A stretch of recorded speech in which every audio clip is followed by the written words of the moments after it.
Encore bonjour ou bonsoir, ça dépend de votre position. Et nous avons un peu parlé de la fibre, nous avons parlé des acteurs de la fibre, nous avons parlé de l'organe qui doivent normalement gérer la fibre, nous avons parlé de Guinée Télécom et de MTN ou de Ariba, parce que MTN ne fait plus partie, maintenant la société revient, c'est maintenant Ariba.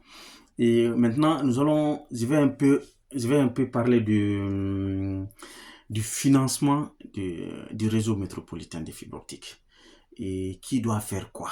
Quels sont les acteurs? Quelle doit être la part des acteurs? Et qu'est-ce que moi je propose pour le modèle économique pour la construction du réseau? Comme vous le savez, la construction d'un réseau de fibres optiques est très très coûteuse. Est très très coûteuse parce que c'est du génie civil.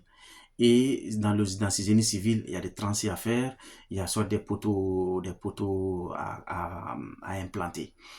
Ça génère assez de coûts. Dans une telle situation, il faut dès maintenant identifier les différents acteurs et les différentes parties pour que chaque partie comprenne qu'est-ce qu'elle doit faire. Dans le cadre guinéen, aujourd'hui, on a des opérateurs d'infrastructure qui ont eu leur licence. Bon, je ne connais qu'un seul opérateur d'infrastructure qui est la GEFO, qui a eu sa licence. Mais la GEFO, aujourd'hui en Guinée, on peut la considérer comme une entreprise privée. Comme une entreprise privée, ce qui fait que si elle doit construire le réseau, elle va forcément tenir compte de ses centres d'intérêt. De ses centres d'intérêt. Ça veut dire quoi? Si elle doit construire, elle va construire en fonction de là où elle pense qu'elle peut se faire un chiffre d'affaires. Et elle ne va pas forcément suivre le niveau national pour dire on va déployer le réseau. C'est un droit pour tous les Guinéens d'avoir accès au réseau de fibre optique. La ZEFO, on ne peut pas l'imposer à la ZEFO. C'est ce qui fait que moi, ce que je propose aussi dans ce cadre, c'est que d'abord, quelles sont les parties prenantes dans une telle construction, le cadre de la Guinée. D'abord, il y a l'État. Il y a l'État, parce que c'est l'État qui est garant de cette souveraineté, c'est l'État qui est garant du respect de ses droits d'accès à l'information ou en tout cas aux moyens de communication. Il y a d'abord l'État. Ensuite, il y a les entreprises qui peuvent être des entreprises, surtout des entreprises privées. En Guinée aujourd'hui, on peut avoir des entreprises comme Orange, il y a Orange Guinée. Il y a également la ZEFO, il peut y avoir Celcom ou il y a Etebul. Il y a des entreprises qui sont dans le domaine. La troisième partie, c'est en plus du régulateur qu'on peut mettre au compte de l'État, parce que le régulateur, c'est l'ARPT par exemple, c'est une agence, c'est vrai, mais c'est une autorité, mais c'est une autorité publique. Et ensuite, nous avons les particuliers, c'est-à-dire les clients, les citoyens, parce qu'ils ont leur part de responsabilité. C'est sûr qu'ils vont prendre une partie des travaux. Dans cette situation-là, dans le cadre de la Guinée, si c'est une entreprise privée qui construit le réseau, et comment cette entreprise va construire le réseau, jusqu'à quel niveau? D'abord, pour construire le réseau, il y a différentes parties. D'abord, il y a la partie au niveau du réseau public, c'est-à-dire la voie publique, les grandes rues, par exemple. Et aussi, il y a les limites des propriétés, les droits de terre, les droits terriens. C'est-à-dire, moi, mon domaine ou ma maison, le réseau peut venir sur la route, peut passer juste devant ma cour.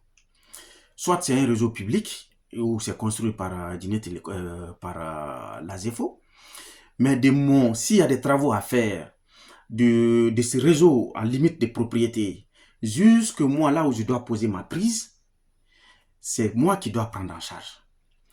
Ou s'il y a des travaux à faire entre le réseau public, la grande ligne du réseau public, et que c'est moi et encore quelques mètres à faire en génie civil ou un poteau à poser, qui doit prendre en charge en Guinée aujourd'hui? Donc, je pense que c'est le bon moment pour que le ministère des Télécommunications, l'ARPT, fasse un travail sérieux dessus pour en fait situer la responsabilité de chaque partie. Mais moi, je propose que, comme je l'ai toujours dit, la construction du réseau métropolitain national revienne à Guinée Télécom, Guinée Télécom Areba, la société qui va être créée là, revienne à cette entité-là.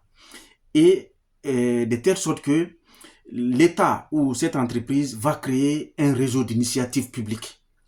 Parce que vu que nous sommes en Guinée, les entreprises ne sont pas aussi bien outillées financièrement, techniquement, pour prendre en charge ces travaux-là, pour mener à bien la construction de ces réseaux. L'État peut créer un RIP. Le RIP là, c'est RIP, le réseau d'initiatives publiques, qui peut déléguer, qui peut chercher un délégataire. Maintenant, cette fois-ci, à travers l'entreprise qui va être créée, ça se passe comment? En fait, l'État va financer la construction, une partie de la construction de ces réseaux-là. Vu que c'est géré par une entreprise publique, c'est là-bas que c'est intéressant. L'État, le financement de l'État, sa gestion va tomber dans les mains de cette entreprise qui va être créée par la fusion entre Guinée Télécom et Areba. En faisant quoi? Et en fonction de l'estimation, en fonction des études pour le déploiement, il y a un budget qui est mis à la disposition de cette entité-là, de ces réseaux d'initiatives publiques-là.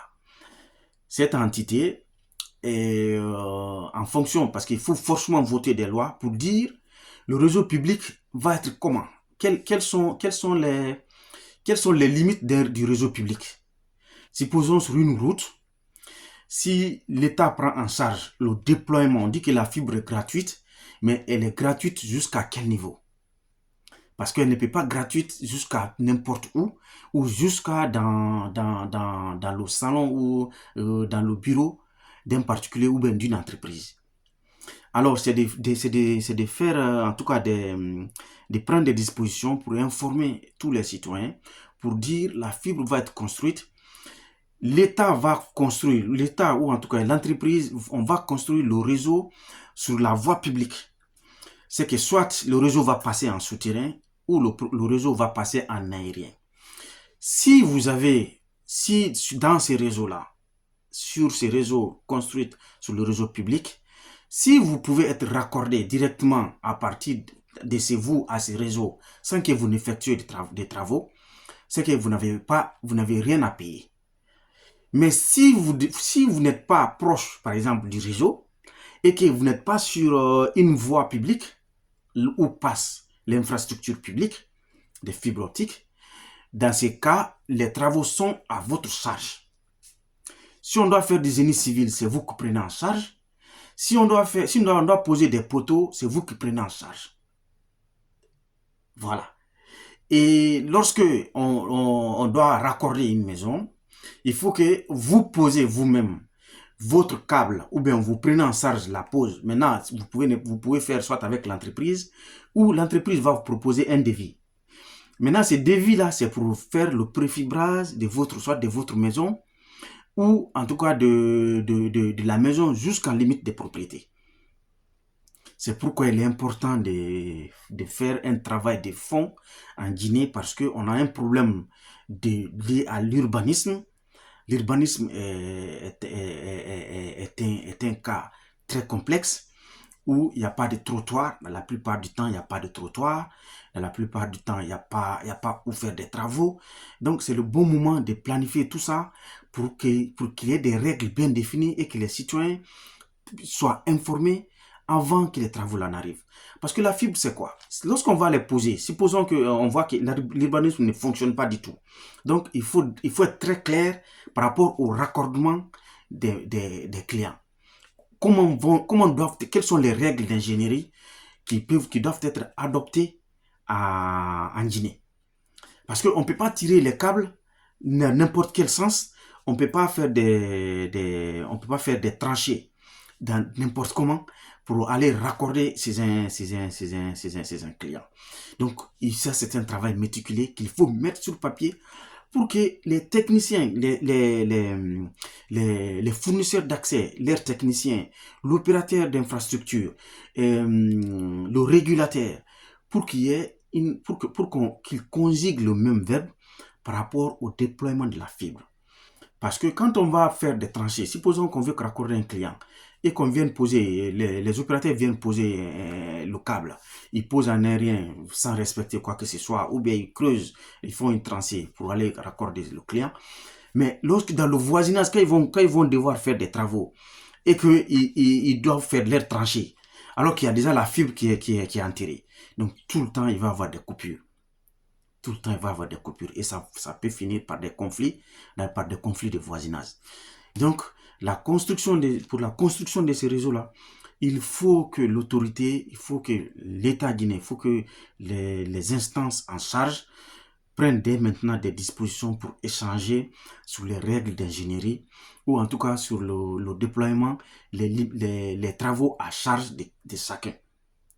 Si c'est une entreprise, si c'est la GEFO qui continue à déployer le réseau, à construire le réseau, la GEFO ne pourra pas construire l'intégralité du réseau. La GEFO ne va construire que là où c'est facile pour elle. Ça va être sur les grandes lignes. Si vous n'êtes pas sur les grandes routes, vous ne serez jamais raccordable. On va tout le temps vous dire que vous n'êtes pas éligible. Même aujourd'hui, moi je prends un exemple, si à Dixine Bora là-bas, j'appelle pour dire que je vais être client, c'est Mouna ou c'est un autre fournisseur, ils vont me dire que je ne suis pas éligible. Parce que le réseau n'arrive pas chez moi. Le réseau ne passe pas chez moi. Et ils ne vont pas investir pour avoir temps. Pour avoir tous ces réseaux-là. Parce qu'ils vont investir beaucoup. Donc, moi je propose que l'État, à travers la nouvelle entreprise, mette en place un réseau d'initiatives publiques. Comme ça, l'État va financer. Maintenant, pour trouver ces financements, c'est pas forcément dit que l'État va prendre l'argent dans les caisses. Il y a plusieurs outils pour trouver des financements et pour des projets aussi bancables. Parce que la fibre optique aujourd'hui, c'est un projet bancable. Si le projet est bien ficelé, le projet de déploiement est bien monté, il est possible d'avoir des partenaires qui peuvent financer ces projets-là. Mais sauf que quand les partenaires financent les projets, il faut que derrière, ceux qui vont gérer l'entreprise, ceux qui vont gérer l'infrastructure, arrivent à mobiliser les ressources pour payer, pour rembourser les dettes. Et ce qui est sûr, quel que soit le montant qui est destiné à construire ces réseaux, en quelques années, on peut les recouvrir. On peut couvrir ces dettes-là. Même le réseau de backbone, l'argent qui a été investi dans ces réseaux-là, les 250 millions, aujourd'hui, depuis le début depuis le lancement du réseau du backbone national, aujourd'hui, c'est sûr que le backbone national a déjà rentabilisé cet investissement-là. Donc, il ne faut pas que l'État ait peur d'investir dans un réseau durable. Parce que si on laisse les fournisseurs ou bien les entreprises privées déployer le réseau métropolitain, le problème, ils vont juste déployer dans les zones où ils n'auront pas assez de travaux à faire. Et dans ce cas, plusieurs zones vont rester des zones blanches. Et ça, ce n'est pas acceptable. On ne peut pas dire qu'on déploie le réseau, alors que quand quelqu'un appelle, on dit qu'il n'est pas éligible. Pourquoi il n'est pas éligible, c'est ce que je viens de vous dire. C'est parce que le réseau n'est pas déployé, le réseau ne passe pas dans ces quartiers-là. Et quand ça ne passe pas, et vu qu'ils ne veulent pas investir, ils vont dire que vous n'êtes pas éligible. Donc, c'est le bon moment je donne cette alerte-là. Il faut faire des analyses, il faut faire des études pour situer la responsabilité de chacun, pour que chacun sache jusqu'où il doit faire sa part du boulot. Si c'est l'État, à travers cette nouvelle entreprise qui déploie le réseau, il faut que l'État dise aux citoyens, le déploiement du réseau, c'est jusqu'à tel niveau. Et les citoyens, voici votre part de responsabilité. Vous ramenez, vous posez des gaines de chez vous jusqu'en limite de propriété le long de la route. Et s'il faut poser un regard, une petite chambre, il faut qu'on explique tout ça aux citoyens pour que les gens soient informés. Parce qu'on dit tout le temps la fibre arrive, mais sauf qu'on n'a pas d'informations, les citoyens n'ont pas d'informations sur comment ça va se passer. Est-ce que la fibre elle est gratuite en l'intégralité, le déploiement jusqu'à chez toi? Toi, tu as juste à t'abonner. Est-ce que c'est ça? Est-ce que tu as des travaux à faire? Si tu as des travaux à faire, quels sont ces travaux-là? Quels sont tes droits? Quelles sont tes responsabilités? Qu'est-ce qui est obligatoire? Qu'est-ce qui n'est pas obligatoire? Quelle est ta relation avec les entreprises qui sont du domaine? Donc tout ça, ce sont des choses il faut développer et afin d'anticiper sur l'arrivée de la fibre optique. Moi, j'ai plein d'espoir sur le déploiement de la fibre optique et la réussite des projets à travers une construction d'un réseau efficace, d'un réseau durable. Parce que si on ne construit pas un réseau durable, quels que soient les projets, les initiatives on va initier en Guinée, on ne pourra pas atteindre l'objectif. Parce que on ne saura pas comment développer les services, parce qu'il n'y a pas d'infrastructure. Voilà un peu ce que je voulais donner comme information par rapport à la responsabilité de chaque partie dans la construction du réseau métropolitain. Il faut que l'État se réveille, il faut que les autorités se réveillent et qu'elles communiquent sur la part de la responsabilité de chaque partie. Aujourd'hui, c'est silence radio. On ne sait pas qui fait quoi, on ne sait pas qui doit faire quoi, on ne sait pas où on est. Donc, pour la fibre optique, en Guinée, on est en 2025, on n'est même pas à 10 000 réseaux, à 10 000 abonnés. À 10 000 abonnés, on n'en a pas. 10 000 abonnés, même Kaloum, au minimum, c'est 100 000 abonnés. Kaloum seulement, normalement. Je n'ai pas fait d'études, mais je peux projeter sur 100 000 abonnés. Vu c'est le centre d'affaires, c'est le cœur du pays, et ce n'est pas concevable que malgré toutes ces entreprises, on n'a pas de réseau fiable. Et comment les affaires peuvent être développées sans un réseau fiable? Donc voilà un peu. Et très prochainement, nous allons débattre d'un autre sujet concernant les télécoms en Guinée. Je vous remercie.